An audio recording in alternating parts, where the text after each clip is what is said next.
recording artist na ng MCA.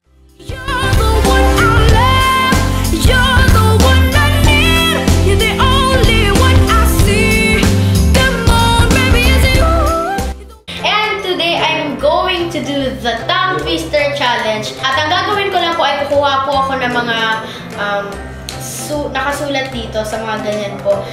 Meron dito nakasulat na talagang nakakapag ng dila, nakakabaliktad ng dila. So, let's do this. Number 1. Ang relo ni Leroy ay Rolex. Ang relo ni Leroy ang relo ni Leroy ay Rolex. Yes. Okay. Okay na siya. So, nalagay natin dito kapag na-check. Oh my God. Ang hirap niya po basahin. Pero, I think na mabasa ko naman siya. So, let's go. Sino sinisusa ng sisidlan ng sisiw? Okay.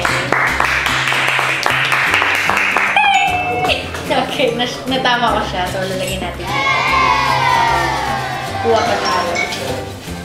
And now, let's see it. Okay. Ito po. Medyo mahirap. Kasi English. Let's try. Sheena leads, Shayla leads. Okay. Sheena leads, Shayla leads. Shayla leads. Okay, pangalawa ito. Pangalawa. Sheena leads, Shayla leads. Sheena leads, Shayla leads. Okay. So, kuha pa tayo. Last one. So, kapag namali ako dito, punishment. So,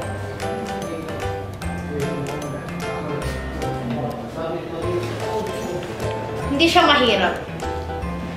Pugang bukid. Pugang bukid, pugang gubat. Yes!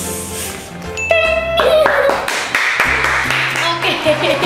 So, guys, lahat na perfect ko. So, actually, marami pa siya. Marami pa. Pero, nakuha ko naman na lahat. Nanalo na ako. So, okay na ako dun. Maraming salamat po sa inyo lahat. And ako po ulit si Ella Nympha and ginawa ko ang tongue twister challenge. So, walang punishment kaya good luck. Bye! Hello guys! This is Ella Nympha. Please click the link down below to subscribe and don't forget to like and give me a big thumbs up and laging tatandaan ang buhay ay weather lang. Thank you!